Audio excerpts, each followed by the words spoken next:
Muted. Welcome to the webinar for emergent readers. I want to just make sure that you understand that the session today is very specific towards those teachers or caregivers that with those earliest learners that we have. So these are the children, before they know how to read proficiently, they're just learning to know letters and sounds and putting all the pieces together. So that's what we're going to be talking about today. I have my colleague here with me, Lisa Ray, and she's going to be sharing with us as well as we move on through the webinar. You will note that all of you are muted, but if you do have questions as we move throughout the session, please feel free to type them in the chat box and we'll stop periodically and answer those questions. Our goals for today are, the very first thing that we're going to look at is the campaign for grade level reading. Now for some of you that may not be new, that is a statewide campaign that we have specific to children being able to read proficiently by 3rd grade. So I'm going to share with you some background about that because I think it ties in perfectly to the other parts of the session, which are the school readiness piece and then the high quality instruction. So we're going to talk about that at first. I'm going to ask Lisa to share with us about the West Virginia definition of school readiness. We'll talk again about the components of the balanced reading diet for emergent readers and what that looks like, throughout the day, and then talk about some instructional strategies for those standards. So we're going to go ahead and get started. If you've seen this video, I apologize, but throughout my travels across the state, I've heard from a lot of people that teachers aren't as familiar with the campaign as others are. So I want to share this little video with you, which I think gives a really good overview of what we're doing as part of West Virginia's campaign for grade level reading.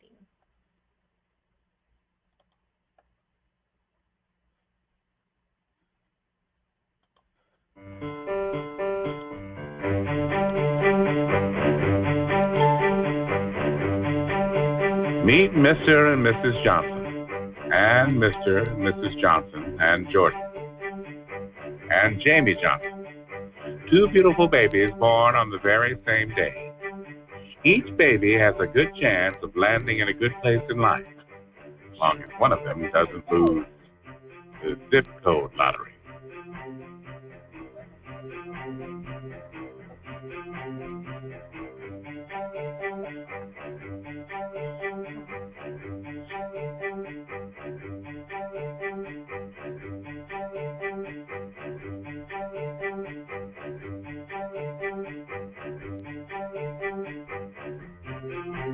Like 1 million babies each year, Jamie's been born into a low-income family.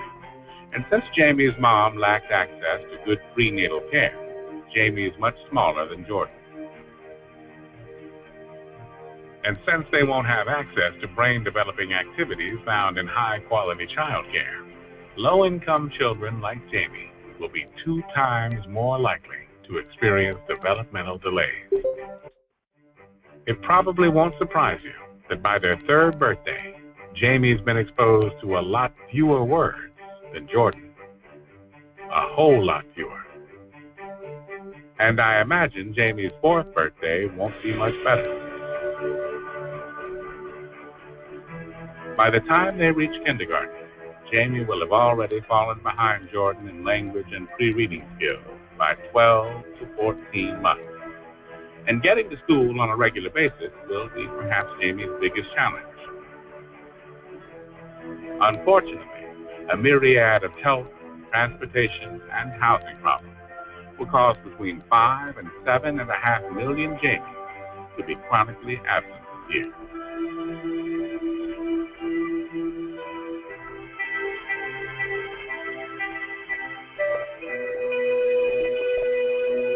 But with summer right around the corner, you'd think Jamie would have plenty of time to catch up with Jordan then. Sadly, summer presents new challenges for Jamie, a mountain of challenges. You see, every summer, Jordan's learning will evolve by a month because of access to libraries, field trips, and camps, while Jamie will lose 2 months of school learning every summer because good habits such as reading haven't been reinforced. By the time they reach third grade, Jamie will be between 2 and 2.5 school years behind Jordan in critical reading skills.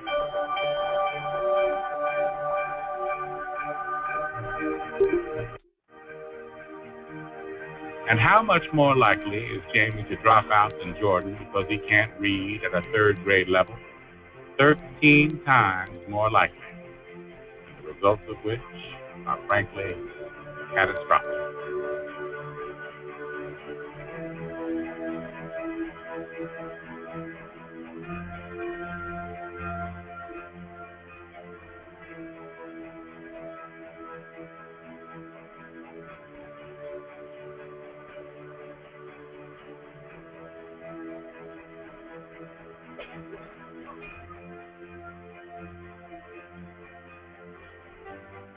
Wait just 1 minute there, folks. The story doesn't end right there. Fortunately for Jamie and Jordan and all of us, there's a whole lot of folks out there that believe neither luck nor lottery nor zip code should dictate Jamie's future, who also believe that our schools can't do it alone.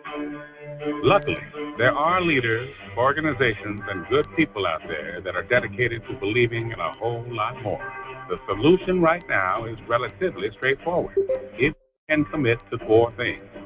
Number 1, we need to make sure our kids are healthy and ready for school. Number 2, we need to ensure they grow up in a word and book-enriched environment. Number 3, we need to engage them in healthy and educational activities over the summer. Number 4, we need to make sure that Jamie attends school every single day, because at the end of the day, you and I both know that lottery, zip codes, and plain old dumb luck don't really author our children's future. We do.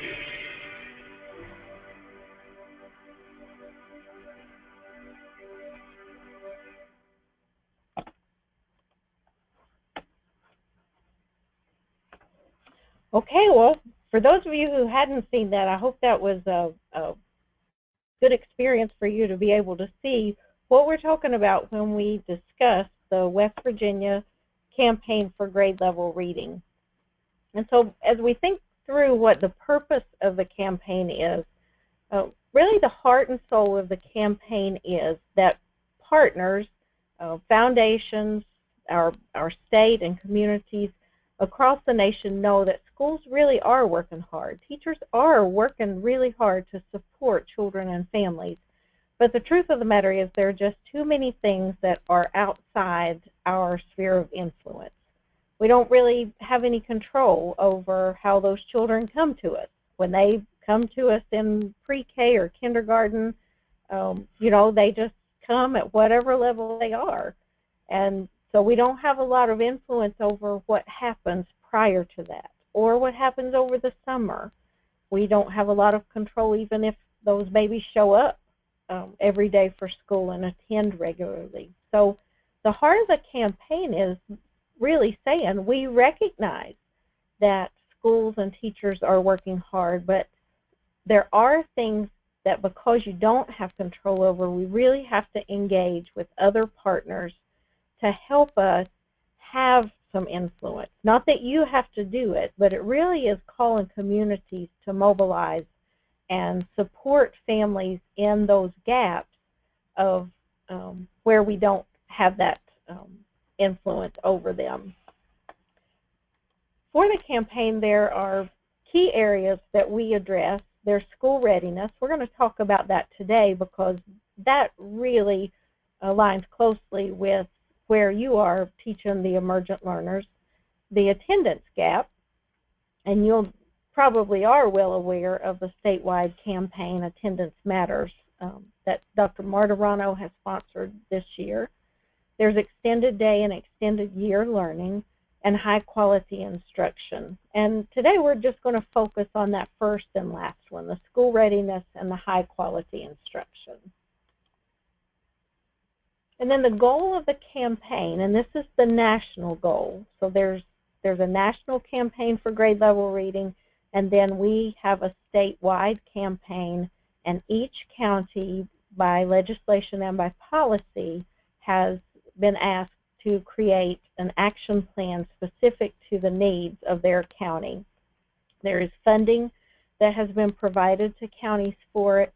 And if this is something you have interest in finding out some more information, if you'll just email me, I'll be happy to share with you who your county lead is for the campaign, and you can get in contact with them and just, get more information or see how you can help if you're interested in being more involved.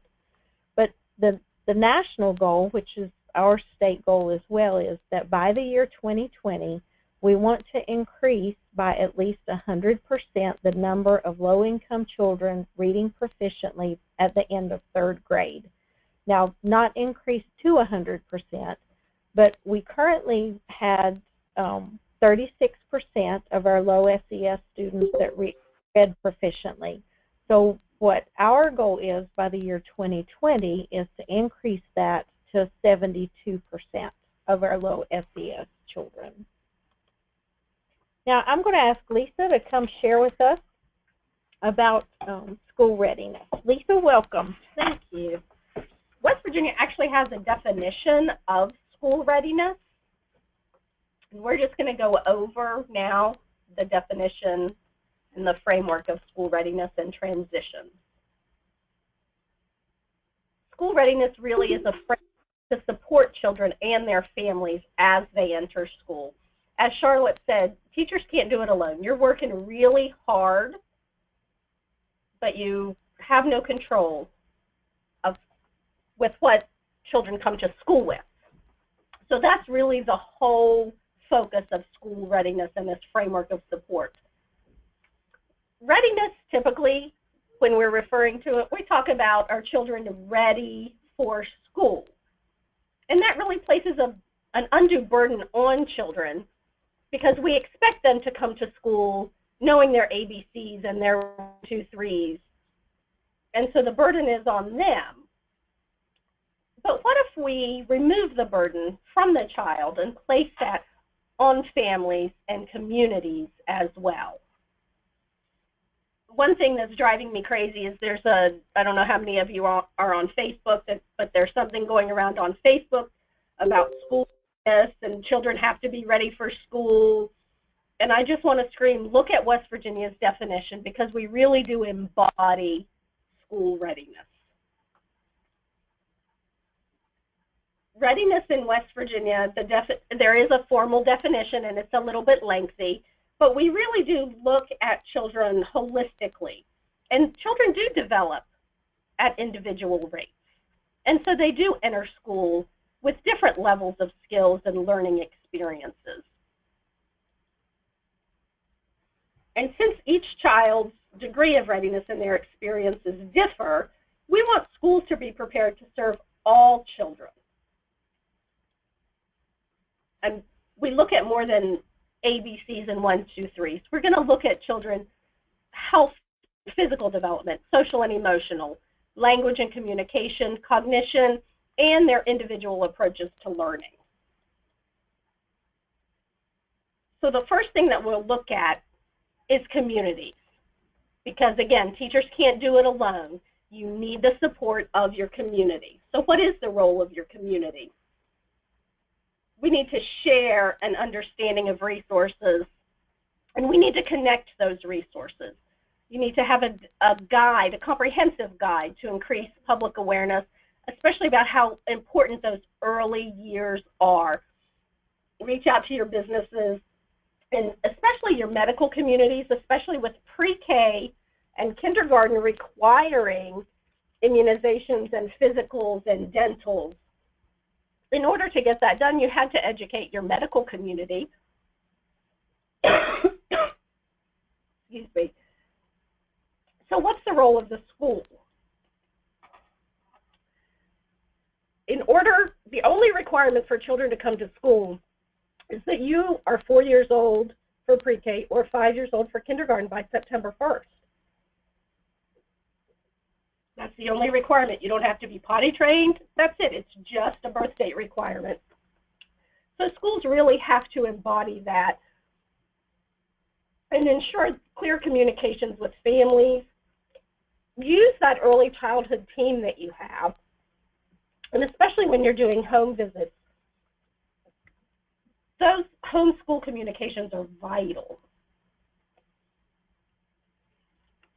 So what is the role of the family? Families have to understand the importance of early childhood years. We have to equip families with the resources that they need. And the role of the child, every child deserves the opportunity to come to school and to have those meaningful, supportive transitions. When children enter kindergarten, they could be coming from pre-K, they could be coming from childcare, or they could be coming from home. So West Virginia actually has a transition toolkit, and it's available on the website. And I love this campaign for grade level reading because it really does emphasize children and getting children ready for school by giving schools and communities and families the tools and the resources that they need to help every child.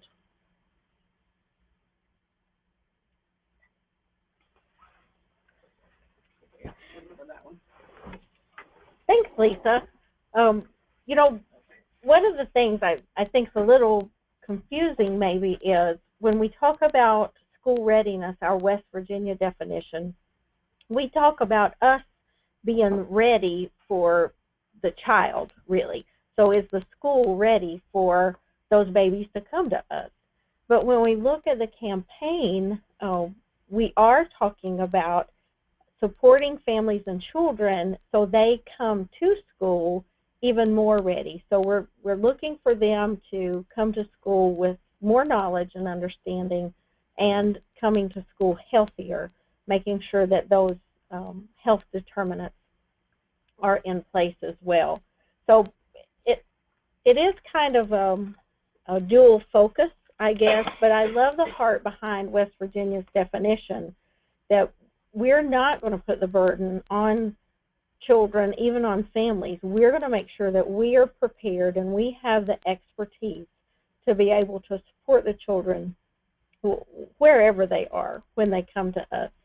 One of my favorite stories when I was teaching 3rd grade, I had a little boy that came in and he was so excited because his little sister was there at the school that day, and I was asking him, I was like, why is she here? And he said, Miss Webb, she's here to try out for kindergarten. And I thought that was cute. And then I thought, you know what, that's kind of genius. You know, coaches get to do that. But boy, we as teachers don't ever have that option, do we? They just come, like Lisa said, when they get the right age, they're coming, whether or not we think of them as being ready, per se. So we're going to look at, as we think about school readiness from the campaign's perspective, how we do know that especially children who come to us from low-income families come far behind. And a lot of times this is just because of lack of access to print or having literacy-rich environments.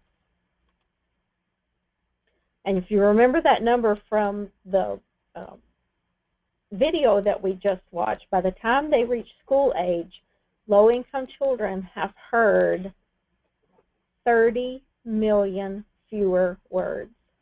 Now, that doesn't mean they know 30 million fewer. That just means they have not had those rich experiences and conversations and opportunities to engage with others, whether by reading or talking or you know, just experiencing the world like children that are from higher income families.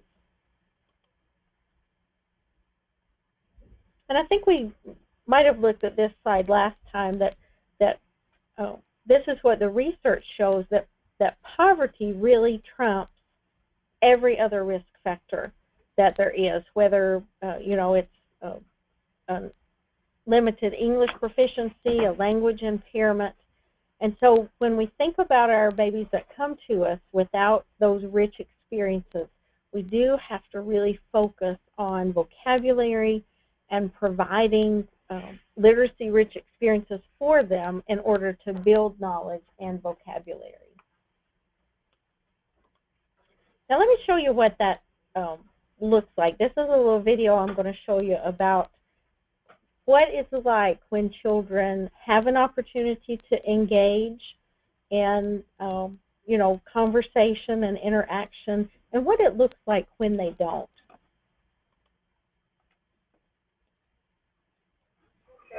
Babies this young are extremely responsive to the emotions and the reactivity and the social interaction that they get from the world around them. This is something that we started studying 30, 40 years ago, when people didn't think that infants could engage in social interaction. In this still face experiment, what the mother did was she sits down and she's playing with her baby, who's about a year of age. I'm like a girl. Oh. And she gives a greeting to the baby gives a greeting back to her. Yeah. This baby starts pointing at different places in the world, and the mother's trying to engage her and play with her. They're working to coordinate their emotions and their intentions, what they want to do in the world. And that's really what the baby is used to. And then we ask the mother to not respond to the baby. The baby very quickly picks up on this. And then she uses all of her abilities to try and get the mother back. She smiles at the mother. She points because she's used to the mother looking where she points. Yeah. The baby puts both hands up in front of her and says, "What's happening here?" She makes that screechy sound at the mother, like, "Come on, why aren't we doing this?"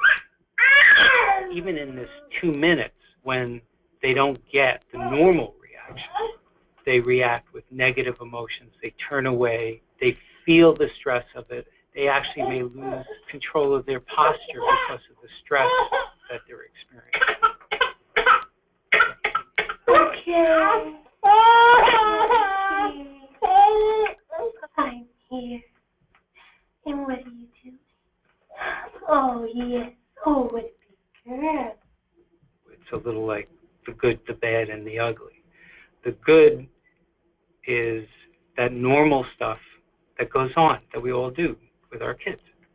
The bad is when something bad happens, but the infant can overcome it. After all, when you stop the still face, the mother and the baby start to play again. The ugly is when you don't give the child any chance to get back to the good. There's no reparation, and they're stuck in that really ugly situation. Now, I don't know about you, but when he talks about that, there's no reparation, they're stuck.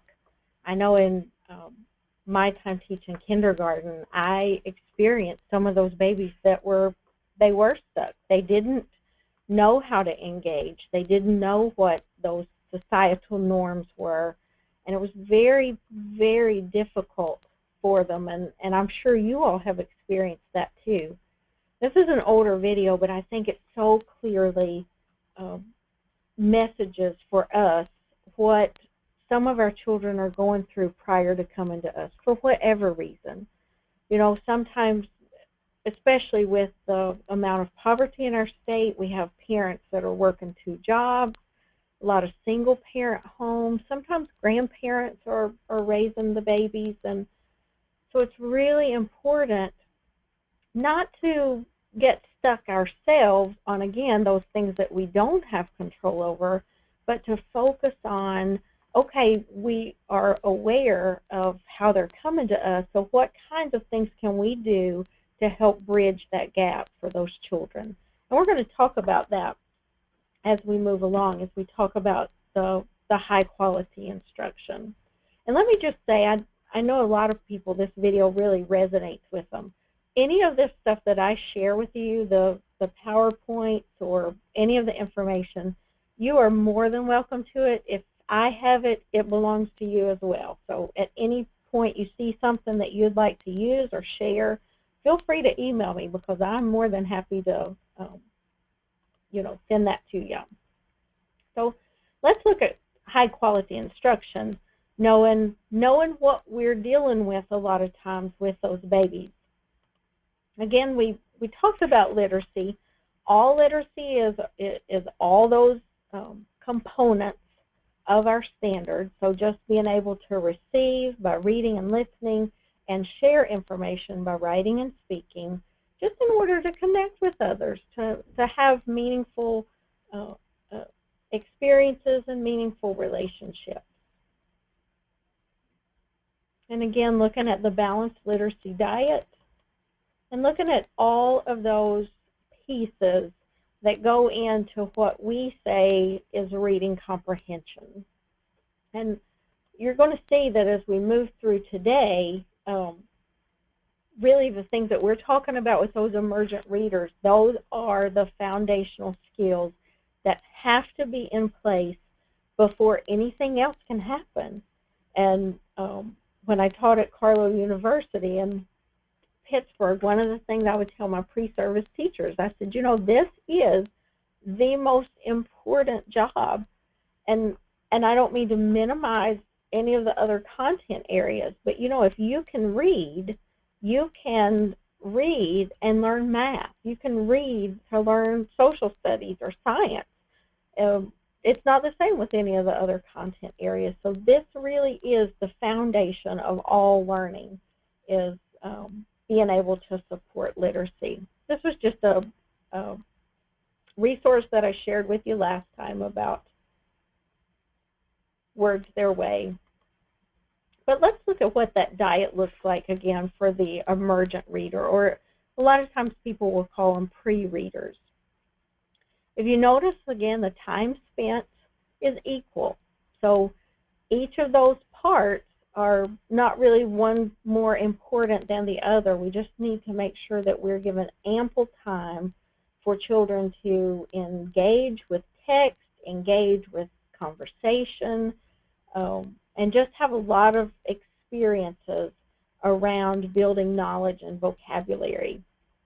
So you can see what the instructional goals are concept of word, concept of print, alphabet, phonological awareness, and writing. And we're going to look at some more of those activities as we go along. But the thing that moves a child from an emergent reader to the next level is concept of word. That is the determining factor of a student's progression to being a beginning reader. So concept of word is that when children are able to make that match between speech and print. Now, if you're teaching this age group, I know this is going to look really familiar to you. This is what it looks like when a child doesn't have that stable concept of word. So this is how you would know whether your student is still a pre-reader or has moved to a beginning reader.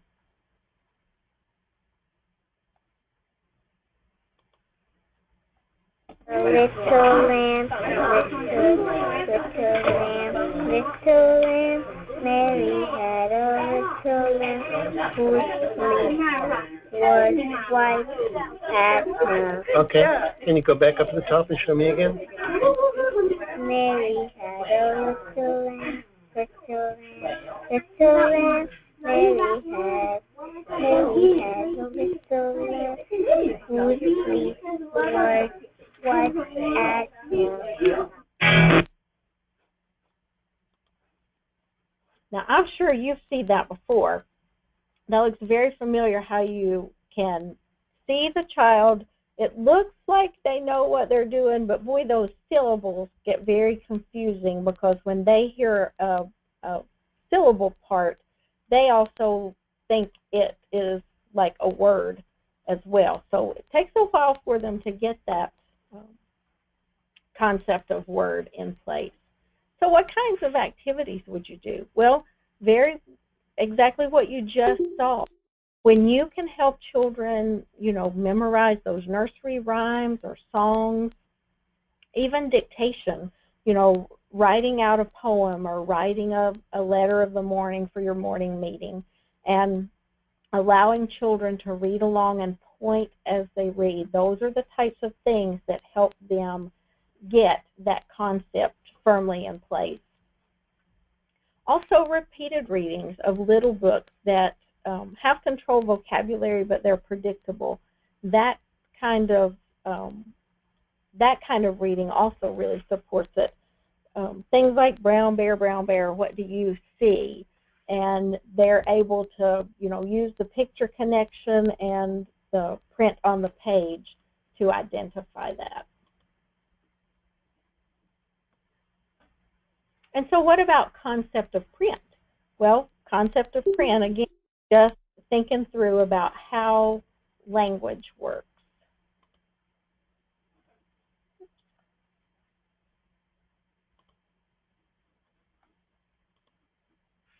And so things to help them know about concept of print, it's as simple as, holding the book up. Which way does the book go? We read from left to right. We hold the book this way. This is the front of the book. This is the back of the book. Illustrating stories. So maybe as we read them a story, we have them retell the story and illustrate it. And we allow them to write with invented writing, what their illustration says. Another good thing to do is drama, flannel boards, allowing them to act out different parts of the book or the story. And then the alphabet. And alphabet really has to do with phonemic awareness and phonics. And we talked about this a little bit last time, and I kind of laugh because when I taught kindergarten, I so did this. So I'm kind of not necessarily the way to do it correctly. But we did that 26-week process with, each of the letterman, So I totally get that. And I'm not even disputing it was a good experience for my children. We had a lot of fun with it and a lot of really cool activities. But it doesn't have to be that. I mean, there are other ways to do that. And so just to give you some other concepts, thinking about that song, that LMNOP, when kids kind of think that's all one word or all one letter right there in the middle of the song. But here's one way that really seemed to support my children once I learned this strategy, was teaching them the sounds of the letters in groups.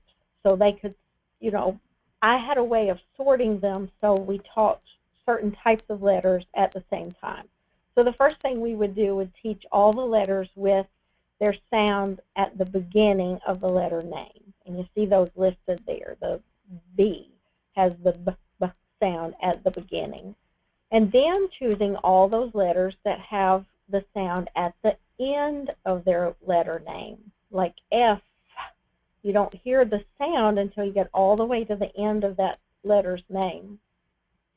Those next ones, and I didn't hesitate to tell them, these are tough.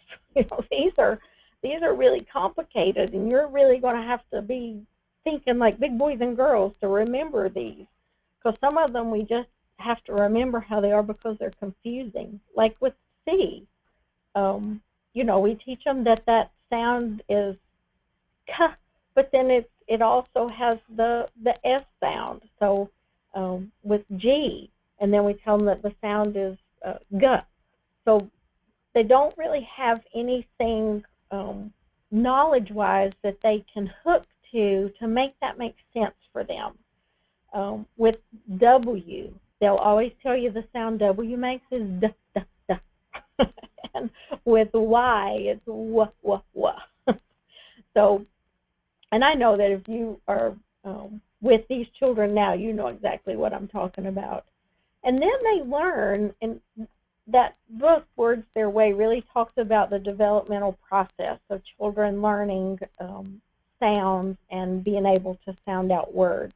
That they start with the beginning sound, then they're able to hear the ending sound, and then they're able to hear that medial sound in the middle of the word. So our vowel sounds is what they would learn last.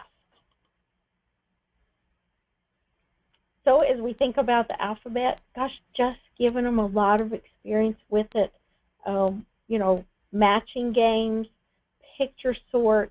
I've used a lot of sorting with my children, whether it was objects, whether it was pictures.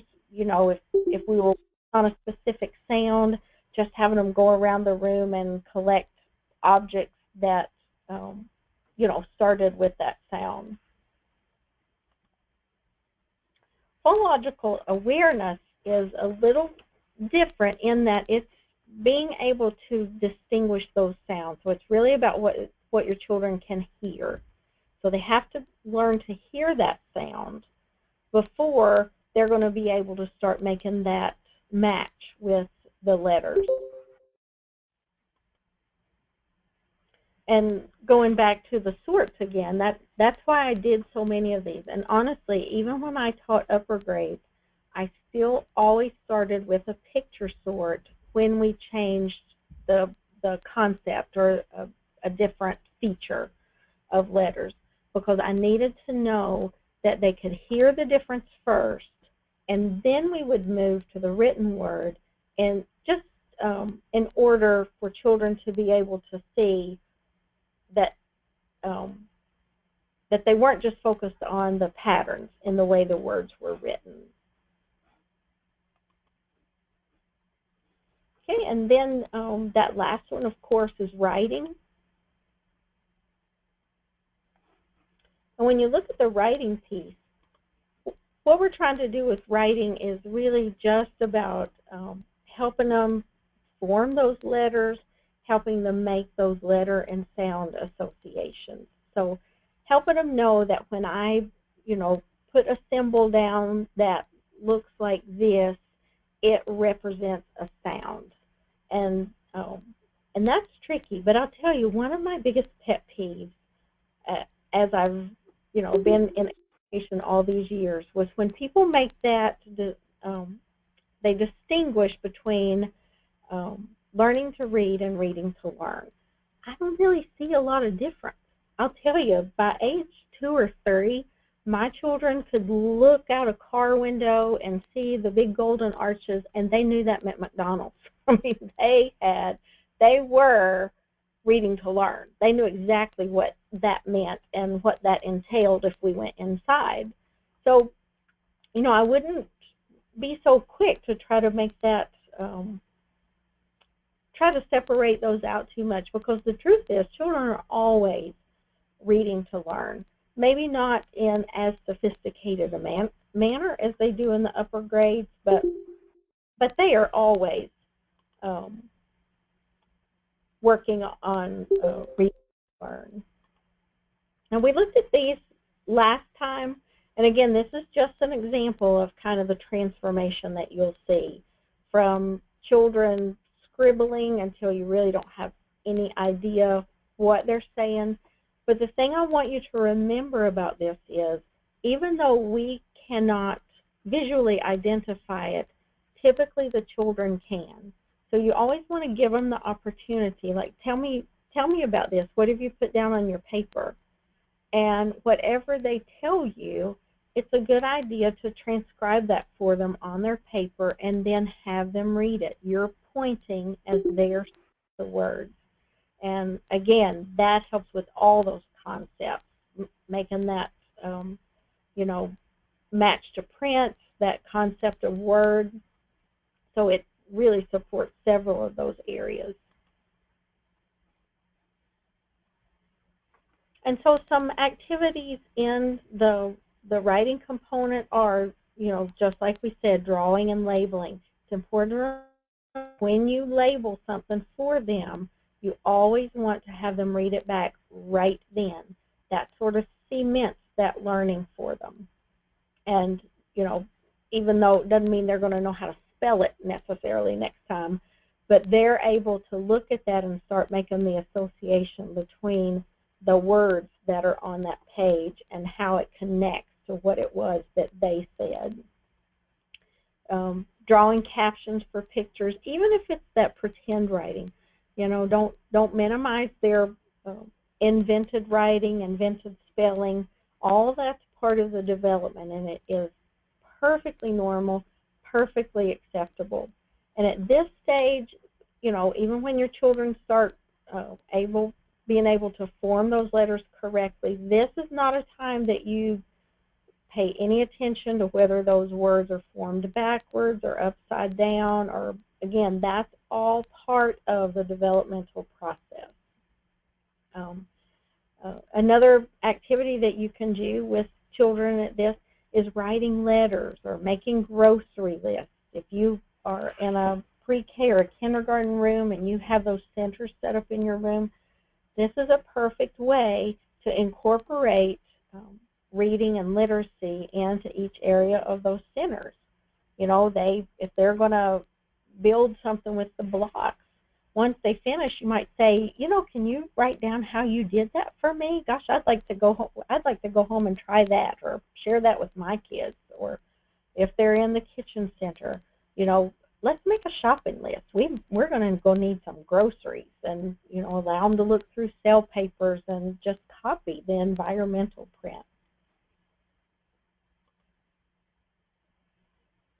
And the shifts, again, we always try to go back to this because I think it's really important. I just know as a teacher, for me, I typically chose books that I liked and that I thought were beautiful and had those beautiful illustrations, which were typically literary selections.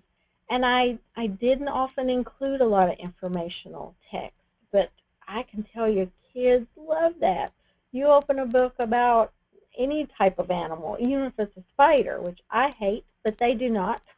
So any type of animal, if you are looking at different types of vehicles, they really love those kinds of text as well. So you want to make sure that you're given a pretty even split with those. And same with writing. Generally, I know in my own experience, I focused on those, tell me what you did, write for me what you saw, but giving children all those experiences, learning how to write to persuade, why is chocolate ice cream better than vanilla, or whatever it is your topic is, to explain. Again, just like being in the block section, can you tell me about how you did that? Let's write the steps down so we remember them for next time. And then, of course, to convey the experience. But again, giving children pretty equal amount to experience each of those different types of writing. Now, here are some considerations as you think about providing that high-quality instruction and a balanced literacy diet. And I'll tell you this, especially when you're dealing with low-income students, this really is the consideration. It's just, how do I demonstrate value and respect for all of my students? How do I communicate to them that, you can do this? We all know, we've already talked about that, we all know that our children come to us at different levels, but when we can communicate to those children, you can do this, you can move forward, you can get better at whatever it is that we're working on. And the truth is, I've heard a lot of, seems like kindergarten especially, a lot of times I've heard kindergarten teachers say, well, they're coming and they're already behind. But the truth is, we're all like that. That's real life.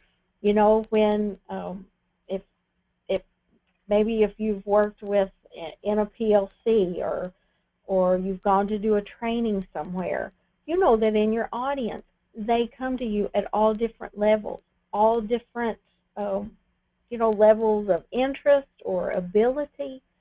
So it's important that the same as we would do with an audience is that we just respect where those students are and let them know, I'm going to work with you, I believe in you, and I'm going to support you until you're successful. And, we're just going to move forward from here and work just as hard as we know how to work.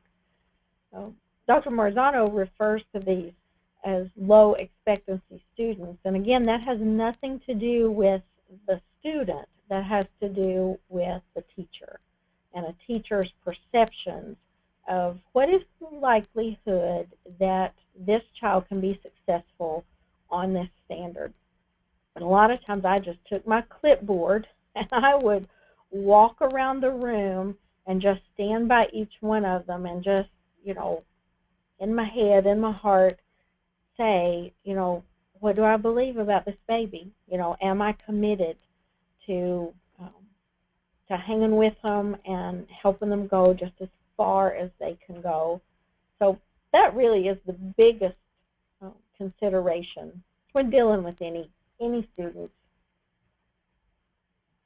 And then I always like to include this slide because I think it's really prevalent, especially in areas that are experiencing a lot of poverty. It just seems like every day we hear, this company's going out of business or people are getting laid off, and that it even starts to affect more than just our economics.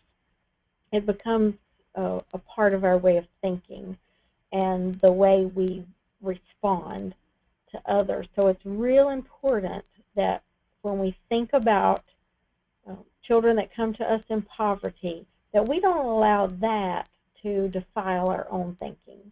That even though they come to us from poverty, that we because a lot of times we are the only hope for children and families to be able to cast a vision and put it out there before them, that you can be successful. You can move beyond this.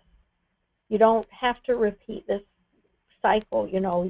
The mom or dad might not have enjoyed school or had a good experience, but that doesn't mean it has to be this way now. We can set children and families up for success if we're able to keep our own thinking clear. And then a good way always for me when I plan was starting with the end in mind. So thinking through what is the goal. And generally that just means I'm starting with my standards and I'm looking at what is it I want this child to know or be able to do by the end of his or her time with me. And then working backwards, what kinds of things do I need to put in place in order to support that? And how am I going to collect evidence for that? And remember, I know we've talked about this before, but when we talk about collecting evidence, that doesn't always mean an assessment per se. It doesn't always mean that a child needs to have a piece of paper and a pencil and be answering questions. Sometimes that can be through our conversations. Sometimes that can be through me just observing them. It can be through anecdotal notes. If you have an iPad or you're allowed to use your phone in the class, that can be through just snapping some pictures as evidence about, I know where this child is in relation to this standard. And always, always, always remember that we have to work towards mastery. Sometimes I know we like to plan that scope and sequence. We're going to cover this skill in this month. But I think it's more helpful if you'll think of this kind of like being a driver's ed test. How often do you get to take the driver's ed test? Well, as many times as you need to until you pass it. And that's exactly the way it is with the standards as we're working with the standards with our children. They need to have opportunities to continue working on standards and working on skills and abilities until they have reached mastery. And, you know, if that's not until the end of the year, then we're working on it until the end of the year. So just thinking through, like, you know, where do I begin? Because it is overwhelming sometimes, I know. But here are some really simple things that you can put into place. If you don't already have in place, you can put these into place very quickly. Make sure that you read aloud every single day. If you don't get anything else done, consider your day a success if you have read aloud to your children every single day. Now, for some people, that's very intuitive. You know, I know when my children were little, I was more able to do good read aloud than my husband was. I had to work with him, and I had to coach him on training his, you know, training him how to change his voice to represent the characters and make that read aloud an interactive experience. So if that's something you don't feel like you just intuitively know, then think about training.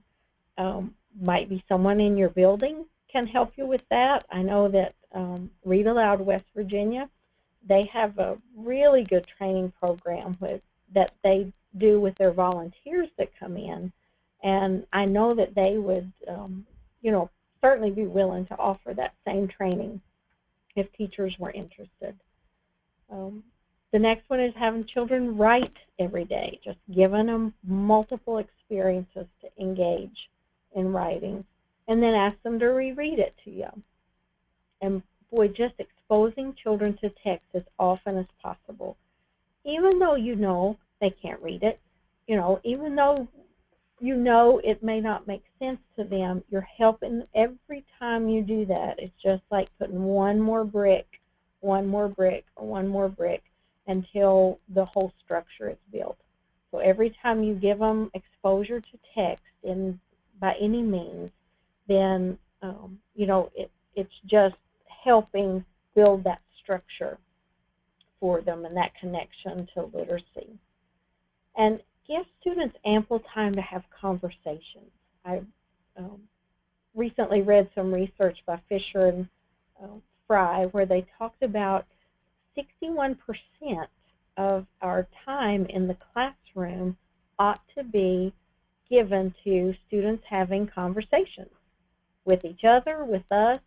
If we're, you know, talking about a concept, maybe looking at a topic in science or social studies, that the majority of our time, the majority, if you think through in an hour, the majority of the time is given to, let's just talk about it. Let's discuss it. What do you think? What does this look like to you? Can you describe it?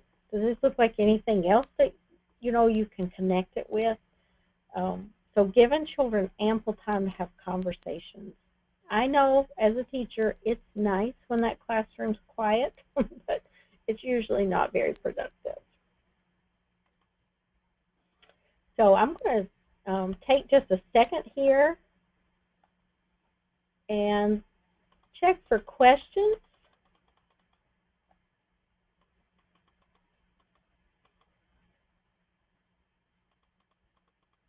Okay, I do have a question about the webinars being recorded. Yes, they are. Each of these are recorded, and they will be placed on the West Virginia Tree, which is the revised Teach 21 website. And I'll show you right where that is. You're welcome to share them from there. If for whatever reason you can't find them, feel free to let me know. I'll be happy to send you a copy of them, as well as that reading diet sheet. I've got a handout for that if that's something that you would like to use too. And if there are any other questions, if you want to go ahead and type those in.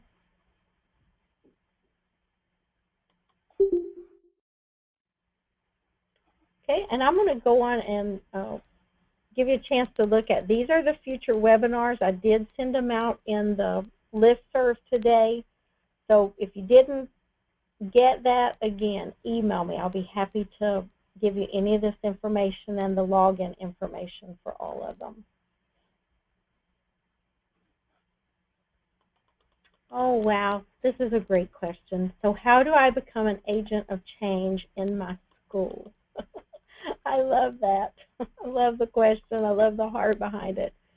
You know, one thing that I feel from my own practice was that I have to get things straight in my own head first about what my priorities are, what I believe to be true, and then I have to start to recognize what I do have control over and what I don't. So, you know, did I run into colleagues that maybe weren't passionate about it like I was? Sure. But in my mind, that wasn't something I had control over, so it wasn't something that I was going to expend any energy worrying about. I just had too much work to do, you know, working with my own students and making sure they were successful. So I really think, you know, it's something that almost internally, that when you get that settled in your own heart, and here's what you know, here's what I'm going to do because I know this is what's best for my children, then I do it. And again, if you need a pep talk or to vent, call me. I'll put my cell phone number right up here. Another question, are you going to put the reading diet sheet on the website? Certainly, I can do that. I can put that on the West Virginia tree as well.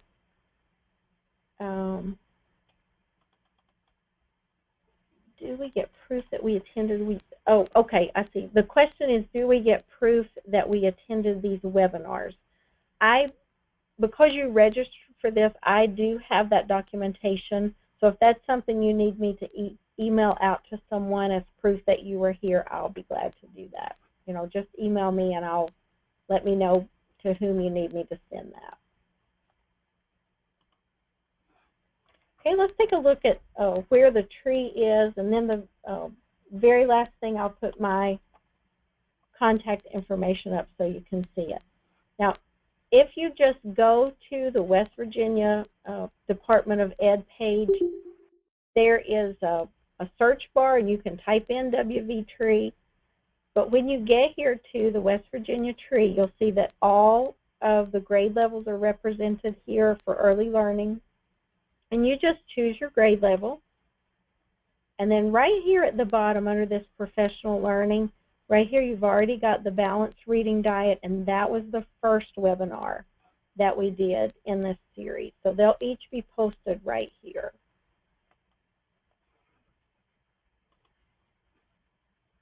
Okay, and then last thing, again, this is my contact information, my email, my office number, and my cell phone. You are more than welcome to call me anytime. Honestly, if you call and you get my voicemail in the office, feel free to call my cell phone because, you know, I'm in and out and don't always have an opportunity to check my voicemail. I can always check email, and I can always get calls on my cell. So if there's anything that I can do to help, I hope you know that I'm more than happy to do that, share resources with you. Even if you need, you know, in your schools, if you need a specific type of training developed around, you know, reading or literacy, and need it customized for your teachers, I'm glad to do that too. I'm just really honored to be working with you as we support children and families in West Virginia. Okay, I don't see any other questions, and I see that our time is almost up. So again, I just want to thank you for being here. I always appreciate you sharing your time with me. I know it's valuable, and so I'm appreciative that you're here. But I hope you enjoy the rest of your evening,